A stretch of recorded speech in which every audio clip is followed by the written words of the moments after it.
Guys, ഞാൻ മനോല മാർക്കസിനെ പറ്റി അദ്ദേഹം കോച്ച് എന്ന നിലയിൽ വന്ന സമയത്തും അതുപോലെ തന്നെ ലൈവ് ഒക്കെ ചെയ്തപ്പോഴും പറഞ്ഞിട്ടുള്ളൊരു കാര്യമാണ്. അപ്പോൾ അദ്ദേഹം യുവതാരങ്ങളെ യൂട്ടിലൈസ് ചെയ്യുന്ന ഒരു സംഭവത്തെ പറ്റി അദ്ദേഹത്തിൻ്റെ ഒരു മുൻകാല റെക്കോർഡ് ഇപ്പോൾ ഹൈദരാബാദിലാണെങ്കിലും ഗോവയിലാണെങ്കിലും ആ കാര്യങ്ങളൊക്കെ.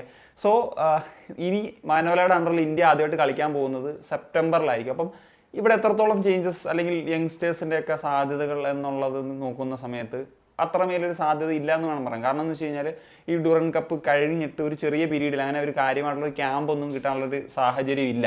സോ അങ്ങനെ വരുമ്പോൾ എന്താണെങ്കിലും നിലവിൽ ഉള്ള ഒരു സ്ക്വാഡിൽ നിന്ന് ചെറിയ ചെറിയ ചേഞ്ചസിനൊക്കെ തന്നെ സാധ്യതയുള്ളൂ എന്നുള്ളത് വേണം നമുക്ക് മനസ്സിലാക്കാം. പിന്നെ ഇദ്ദേഹത്തെ സംബന്ധിച്ചിടത്തോളം എല്ലാവർക്കും അറിയാമല്ലോ, ഒരു പോസിറ്റീവുള്ള കാര്യം ഉള്ള ഒരു സോഴ്സ് വെച്ചിട്ട് അദ്ദേഹം അത് യൂട്ടിലൈസ് ചെയ്യും. ഹൈദരാബാദിലൊക്കെ ആദ്യത്തെ സീസണിൽ ഒരുപാട് ഇഞ്ചറി വന്ന് കഷ്ടപ്പെട്ടപ്പോൾ പോലും അവർ അഞ്ചാമതൊക്കെ ഫിനിഷ് ചെയ്തിരുന്നു. അദ്ദേഹം യങ്സ്റ്റേഴ്സിനെയൊക്കെ യൂട്ടിലൈസ് ചെയ്തുകൊണ്ട് തന്നെ ഇപ്പോൾ ഗോവയിലോട്ടൊക്കെ വരികയാണെന്നുണ്ടെങ്കിലും അദ്ദേഹത്തിൻ്റെ അണ്ടറിൽ ഒരുപാട് യങ്സ്റ്റേഴ്സിനെ അദ്ദേഹം പ്രൊമോട്ട് ചെയ്യാനും ഒക്കെയുള്ള ഒരു സാഹചര്യം. ഇപ്പം ഈ സീസണിൽ തന്നെ നമുക്ക് ഗോവയെ നോക്കുന്ന സമയത്ത് ജയ്ഗുപ്ത അദ്ദേഹത്തിൻ്റെ അണ്ടറിൽ എമർജ് ചെയ്തിട്ടുള്ള ഒരു പ്ലെയറാണ്. അതുപോലെ തന്നെ ബോറിസിംഗ് കുറേ നാളുകളായിട്ട് അങ്ങനെ ഓപ്പർച്യൂണിറ്റി കിട്ടാണ്ട് ഈ സീസൺ ഒരു നല്ല സീസണായിട്ട് വന്നിട്ടുള്ളൊരു പ്ലെയറാണ്. മുഹമ്മദ് യാസിർ അദ്ദേഹത്തിൻ്റെ അണ്ടറിൽ പല വർഷങ്ങളിലായിട്ട് നന്നായിട്ട് പെർഫോം ചെയ്യുന്ന പ്ലെയറാണ്. അപ്പം അങ്ങനത്തെ ഒരു കോച്ചാണ് എന്നുള്ളത് ഒരു പ്രധാന വസ്തുതയാണെങ്കിലും ഇപ്പോൾ നമുക്ക് ഈ പറയുന്ന പോലെ വേൾഡ് കപ്പ് ക്വാളിഫയേഴ്സിൻ്റെ പ്രതീക്ഷകളെല്ലാം നമുക്ക് അസ്തമിച്ചു. ഇനി ഏഷ്യൻ ക്വാളിഫയേഴ്സ് ആണുള്ളത്.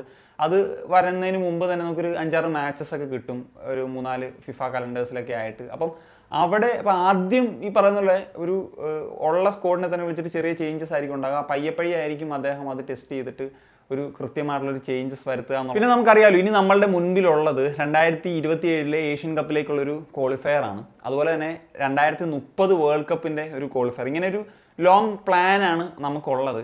സോ ഒരു കൃത്യമായിട്ടുള്ളൊരു 11 സെറ്റ് ചെയ്യുക എന്നുള്ളൊരു വളരെ പ്രധാനപ്പെട്ട, അല്ലെങ്കിൽ കൃത്യമായിട്ടുള്ള ടീം സെറ്റ് ചെയ്യുക എന്നുള്ളത്. കാരണം എന്ന് വെച്ച് കഴിഞ്ഞാൽ ഇപ്പോൾ സ്റ്റിമാച്ചിൻ്റെ ഒരു 11 ഏതാണെന്ന് ചോദിച്ചു കഴിഞ്ഞാൽ നമുക്ക് ആർക്കും അങ്ങനെ ഉത്തരം പറയാൻ സാധിക്കില്ല. സ്ഥിരമായിട്ട് കളിച്ചിട്ടുള്ളൊരു 3-4 പ്ലേയേഴ്സിൻ്റെ പേര് വേണം പറയാം. ഗുർപ്രീത്, ജിങ്കൻ, ഛേത്രി. ഇതല്ലാണ്ട് നമുക്കൊരു കൃത്യം ഒരു 11 എന്ന് ചോദിച്ചു കഴിഞ്ഞാൽ നമുക്ക് പറയാൻ പറ്റില്ല. പക്ഷേ നമുക്ക് കോൺസ്റ്റൻറ്റിൻ്റെ കാര്യത്തിൽ അത് പറയാമായിരുന്നു. എന്നാൽ ഞാൻ ഉദ്ദേശിക്കുന്നതെന്ന് വെച്ച് കഴിഞ്ഞാൽ എപ്പോഴും എല്ലാ മത്സരം എത്ര നന്നായിട്ട് മോശമായിട്ടും കളിച്ചാലും ഒരേ പ്ലേയേഴ്സിനെ വെച്ച് കളിപ്പിക്കണം എന്നല്ല. പക്ഷേ ഒരു കൃത്യമായിട്ടുള്ള 11 വേണം. അവിടെ ചെറിയ തോതിലുള്ള ചേഞ്ചസ് ആയിരിക്കും എപ്പോഴും ടീമിനെ ബാലൻസ് ചെയ്യുക. കാരണം നമുക്കറിയാലോ, ഇൻ്റർനാഷണൽ മാച്ചസ് എന്നൊക്കെ പറഞ്ഞു കഴിഞ്ഞാൽ വളരെ കുറഞ്ഞ ഒരു പീരീഡിലായിരിക്കും നടക്കുന്നത്. നമുക്ക് ക്യാമ്പൊക്കെ ചിലപ്പോൾ ഒരാഴ്ചയൊക്കെ ആയിരിക്കും. അപ്പം ഒരു പ്ലെയർ ഫോമൗട്ട് ആയി കഴിഞ്ഞാൽ അവിടെ റീപ്ലേസ്മെൻറ്റ് ഉണ്ടാകണം. അതുപോലെ തന്നെ നന്നായിട്ട് ISL ഒക്കെ പെർഫോം ചെയ്യുന്ന അല്ലെങ്കിൽ ഔട്ട്സ്റ്റാൻഡിംഗ് ആയിട്ട് പെർഫോം ചെയ്യുന്ന പ്ലേയേഴ്സിന് അവിടെ ഒരു ഓപ്പർച്യൂണിറ്റി ഉണ്ടാകും. അപ്പോൾ ഇങ്ങനെയുള്ള ചേഞ്ചസ് ആയിരിക്കും തീർച്ചയായിട്ടും ഒരു കാര്യമായിട്ട് നടത്തേണ്ടത്. ഇപ്പം സ്റ്റിമാച്ചിനെ സംബന്ധിച്ചിടത്തോളം അദ്ദേഹം വലിയ ചേഞ്ചസ് ആണ് എപ്പോഴും നടത്തിക്കൊണ്ടിരിക്കുന്നത്. ഇത് അദ്ദേഹം കളി കണ്ടിട്ടാണോ, ഈ പറഞ്ഞ ഞാൻ ലൈവ് പറഞ്ഞിട്ടുള്ള കാര്യമാണ്, സോഷ്യൽ മീഡിയയിൽ നോക്കിയിട്ടാണോ സെലക്ട് ചെയ്യുന്നതൊക്കെ എന്നുള്ളത് സംടൈംസ് അതൊരു ഡൗട്ട്ഫുൾ ആയിരുന്നു. ഇപ്പം എൻ്റെ ഒരു എക്സ്പെക്ടേഷനിൽ അല്ലെങ്കിൽ ഈ ഒരു ഞാൻ പറഞ്ഞല്ലോ, ഒരു ലോങ് ടേം ആയിട്ടുള്ളൊരു പ്ലാനാണ് ചെയ്യേണ്ടതെന്നുള്ളത്. അപ്പം നമുക്ക് ഈ ഒരു ഗോൾ കീപ്പിംഗ് പൊസിഷനിൽ നിന്ന് തന്നെ നോക്കുമ്പോഴത്തേക്കും ഇപ്പം ഗുർപ്രീത് നമുക്കറിയാം, അദ്ദേഹം 32 വയസ്സായെങ്കിലും സ്റ്റിൽ അദ്ദേഹം ഒരു എനർജറ്റിക് പെർഫോമൻസ് തന്നെയാണ്. അദ്ദേഹത്തിനൊക്കെ ഈസിലി ഒരു ഏഷ്യൻ കപ്പ് വരെ കളിക്കാനുള്ള ഒരു സാഹചര്യമുണ്ട്. പ്രത്യേകിച്ച് ഗോൾ കീപ്പർ കൂടിയാണല്ലോ. അപ്പം ആ ഒരു സാഹചര്യം 35 വയസ്സൊക്കെ ആകത്തുള്ളൂ. പക്ഷേ അമരീന്ദറൊക്കെ ഇപ്പം കുറച്ച് ഡിപ്പായി തുടങ്ങി. ഇപ്പം നാഷണൽ ടീമിൽ കളിക്കുമ്പോൾ അദ്ദേഹം ഇതേ ഒരു എക്സ്ട്രാ ഓർഡിനറി കളി കളിച്ചതായിട്ട് എൻ്റെ ഒരു ഓർമ്മയില്ല. അതുപോലെ തന്നെ ISL ആണെങ്കിലും അദ്ദേഹം ആ ഒരു പഴയ ഒരു എനർജറ്റിക് പെർഫോമൻസ് നടന്നില്ല. അപ്പം വിശാൽ കേത്തിനെയൊക്കെ ഒരു സെക്കൻഡ് ചോയ്സ് എന്ന നിലയിൽ പ്രൊമോട്ട് ചെയ്യേണ്ട ഒരു സാഹചര്യമായി എന്നുള്ളത് തന്നെയാണ് എനിക്ക് തോന്നുന്നത്. ഇപ്പോൾ ISL ഏറ്റവും നന്നായിട്ട് കളിക്കുന്ന ഒരു പ്ലെയർ തന്നെയാണ് വിശാൽ കേത്ത്. അതുപോലെ ഒരു യങ്സ്റ്ററെ പ്രൊമോട്ട് ചെയ്യുക, അത് ഗില്ലാണ് എനിക്ക് നോക്കുമ്പോൾ ഒരു യങ്സ്റ്റർ കൺസിസ്റ്റൻ്റ് ആയിട്ട് കഴിഞ്ഞ കുറച്ച് വർഷങ്ങളായിട്ട് പെർഫോം ചെയ്യുന്നതായിട്ട് തോന്നിയിട്ടുള്ളൂ. അതുപോലെ തന്നെ ഇപ്പോൾ രാഹുൽ ബേക്കയുടെ കാര്യം എടുത്ത് അദ്ദേഹത്തിന് ഈ വർഷം 34 വയസ്സാവും. ഏഷ്യൻ കപ്പ് അടുത്തേക്ക് ആകുമ്പോൾ 37 ആവും. അപ്പം അവിടെ എന്താണെങ്കിലും ഒരു ചേഞ്ച് വരാനുള്ളൊരു സാഹചര്യമായി. നമുക്കറിയാം, അൻവർ അലിയും ജിങ്കനും ഒക്കെ ഇഞ്ചോർഡ് ആകുന്ന ഒരു സാഹചര്യത്തിലായിരുന്നു അദ്ദേഹത്തെ കൊണ്ടുവന്നത്. എങ്കിൽ കൂടി നമുക്ക് അവിടെ ഒരു പുതിയ റീപ്ലേസ്മെൻറ്റ്സിനൊക്കെ ഉള്ളൊരു സാഹചര്യം വേണം. അപ്പം ചിംഗ്ലൻ സന സിംഗ് ഒക്കെ നന്നായിട്ട് പെർഫോം ചെയ്യുന്ന ഒരു പ്ലെയറാണ്. സോ അതുപോലെ തന്നെ യങ്സ്റ്റേഴ്സ് നല്ല രീതിയിൽ പെർഫോം ചെയ്യുന്നവർക്കൊക്കെ ഒരു ഓപ്പർച്യൂണിറ്റി എന്തായാലും പ്രതീക്ഷിക്കുന്നത്. അതുപോലെ വിങ് ബാക്ക് പ്രത്യേകിച്ച് ഒരു കൃത്യമായുള്ളൊരു ചേഞ്ച്.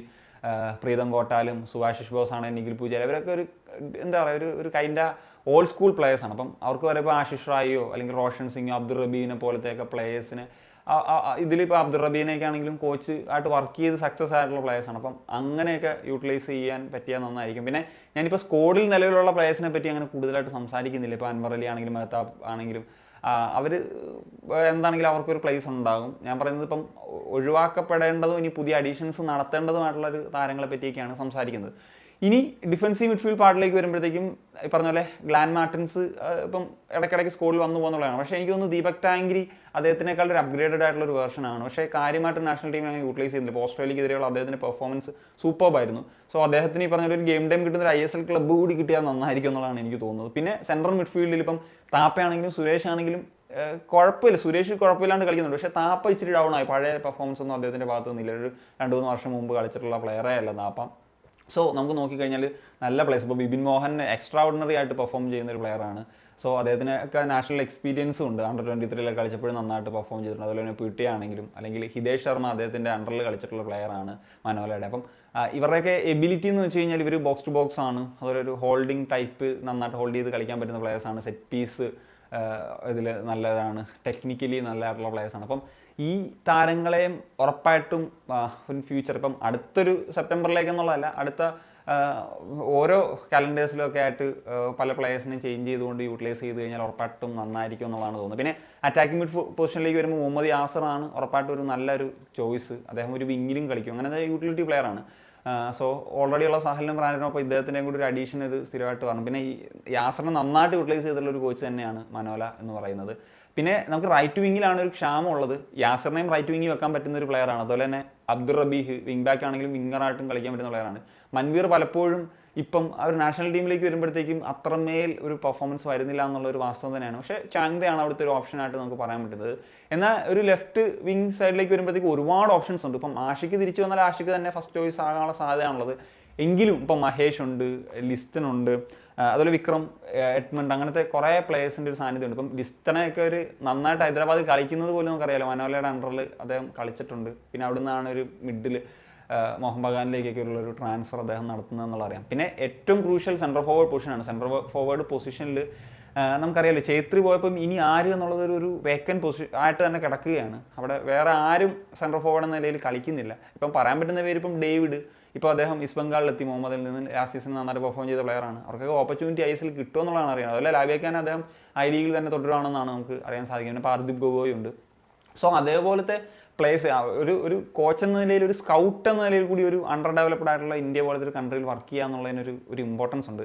സോ നമ്മൾ മുമ്പ് പറഞ്ഞില്ല, മാർസലോ ബിയൽസ ഒരു അമച്ചർ പ്ലെയറിനെ പോലും ഉറുഗ്വേ പോലത്തെ ഒരു നാഷണൽ ടീമിൻ്റെ ഒരു ഫോർവേഡ് പൊസിഷനിൽ ടെസ്റ്റ് ചെയ്തു എന്നുള്ളത്. അതുപോലെ കോൺസ്റ്റന്റൈൻ്റെ കാലഘട്ടത്തിൽ പോലും ലാലുൻ സാല ചാങ്തയൊക്കെ ആദ്യമായിട്ട് വരുന്നത് അദ്ദേഹം ഒരു സീനിയർ ലെവലുള്ള ഒരു കളി പോലും കളിച്ചിട്ടില്ല. അതുപോലെ മൻവീർ സിംഗ് സന്തോഷ് ട്രോഫിയുടെ പെർഫോമൻസിൻ്റെയൊക്കെ അടിസ്ഥാനം, കാരണം ആ പൊസിഷൻസിൽ പ്ലേയേഴ്സ് ഇല്ലാത്തൊരു സാഹചര്യത്തിലാണ് അങ്ങനത്തെ ഒരു കണ്ടെത്തൽ കൂടി. അതുകൂടി ഇപ്പോൾ ഇന്ത്യ പോലത്തെ ഒരു രാജ്യത്ത് വർക്ക് ചെയ്യുമ്പോൾ, ഇന്ത്യ പോലത്തെ ഞാൻ ഉദ്ദേശിച്ച് കഴിഞ്ഞാൽ ഡെവലപ്പിംഗ് സ്റ്റേജിലാണ് സ്റ്റിൽ, അങ്ങനത്തെ രാജ്യത്തൊക്കെ വർക്ക് ചെയ്യുമ്പോഴത്തേക്കും ആ ഒരു കോച്ച് ഒരു പ്ലെയർ അങ്ങ് ഹൈ ലെവൽ പെർഫോം ചെയ്താൽ മാത്രമല്ല അവരെ കണ്ടെത്തുക എന്നുള്ളത് കൂടി ഒരു ഇമ്പോർട്ടൻ്റ് ഉണ്ട്. അപ്പം അതിനുള്ളൊരു കേപ്പബിലിറ്റി ഉള്ള കോച്ച് എന്ന നിലയിൽ തന്നെയാണ് നമ്മൾ മനോലയെ വിലയിരുത്തുന്നത്. സോ ആ ഒരു കാര്യത്തിലേക്കും അവർ സക്സസ് കൊണ്ടുവരും എന്ന് പ്രതീക്ഷിക്കുന്നു. So that's it guys. അപ്പോൾ നിങ്ങളുടെ ഒപ്പീനിയൻസ് ഉറപ്പായിട്ടൊന്ന് കമ്പോസ് ചെയ്യാൻ ഒരു